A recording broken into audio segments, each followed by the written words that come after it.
When it was launched in 1990, people call it the Ferrari of Japan. But does it behave like the real one? Let's check it out in 3, 2, 1.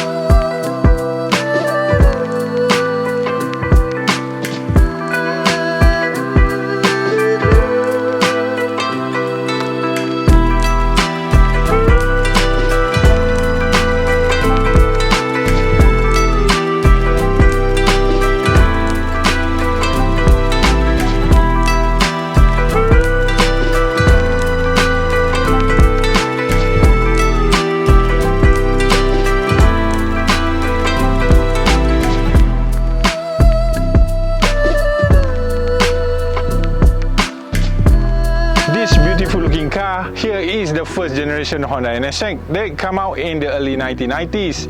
It all started out in 1984 with a bunch of Honda engineers begin to experimenting with different engine and chassis layout to test the viability for their future product. And the rumor said one of the test mule was a Honda City. Not this one. With the engine being installed behind the driver's seats and powering the rear wheels. And with this experiment, they are trying to convince the Honda leadership to consider developing Honda pure sports car. In 1984, Honda commissioned famous Italian car styling house Pininfarina to design the HPX, or Honda Pininfarina Experimental. And many years later, the HPX concept car evolved into a prototype known as NSX, which stands for New Sports Car Experimental. And it is designed by a team led by Honda Chief Designer Masahito Nakano and Executive Chief Engineer Shigeru Uehara, who also is in charge for the S2000 project. Why people call the NSX as the Ferrari of Japan? That is because the original performance target and benchmark set for Honda's new sports car was the Ferrari 328, and the main criteria was to offer superior reliability with a lower price. At first, they used 2.7-litre V6 engine derived from the Honda Legend, but after 15 test mules, Honda eventually settled with C30A engine that is 3-litre V6 engine, and this engine is capable in producing about 250 horsepower with 282 Nm of torque. The exterior design is carefully researched by Uehara after studying the interior and the exterior of the famous F-16 fighter jets. Similar to the fighter jet, the cockpit are placed far forward in front of the engine, and the long tail design is to enhance high-speed directional stability. And the NSX is also the first production car that feature an all-aluminium semi-monocoque chassis. The other feature that is installed in the NSX is 4-channel ABS, an electric power steering wheel, Honda masterpiece, the VTEC, and also the first Honda car that is fitted with electronic throttle control. There are two F1 drivers that is involved in the early development of the NSX. The first one is Satoru Nakajima, where he performed many endurance distance duties related to chassis tuning, while the other F1 driver, the legendary Ayrton Senna, involved mostly in later development of NSX.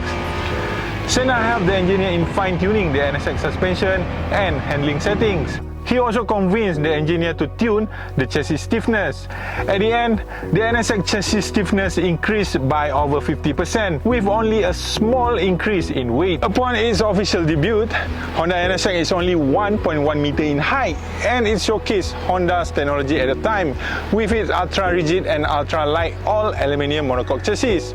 The front and rear suspension setup are using double wishbone, with forged control arm connected to the forged alloy wheels.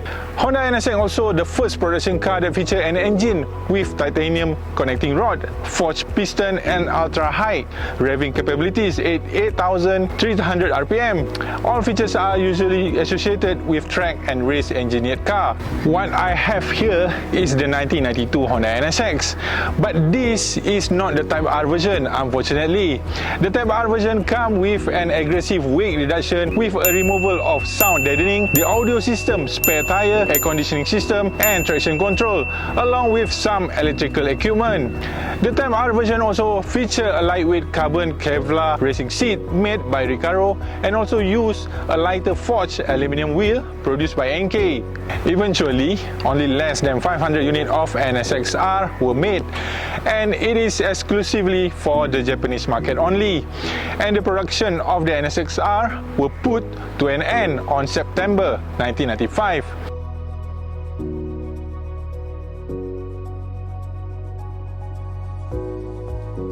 There is a lot of version of NSX that being produced by Honda, starting with the Type R, which is the top of the range model, the Type S, an upgraded version of the standard NSX, and customer have an option to add luxurious item back then like the navigation system or HID xenon headlight. Then the rest of the lineup, including the NSX LX Zanardi edition, to commemorate Zanardi's two back-to-back IndyCar Championship for Honda in 1997 and 1998. And last but not least is the NXR GT, which were made because of the Super GT rules require at least 5 production car, and according to rumors, only 1 unit of this version was sold to public. All in all, even the standard version of the NSX is a looker from every angle. The design is evergreen, and it is such an honor for me to get my hand on this rare gem. I am 180 cm tall, and I consider myself having a hard time sitting in the NSX comfortably.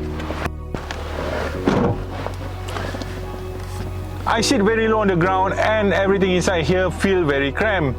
I'm not used to this driving position, and I'm sure having a hard time driving this monster.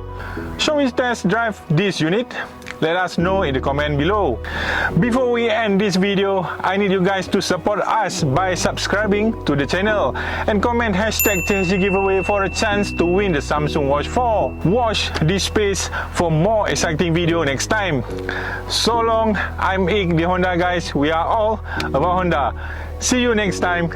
Bye bye.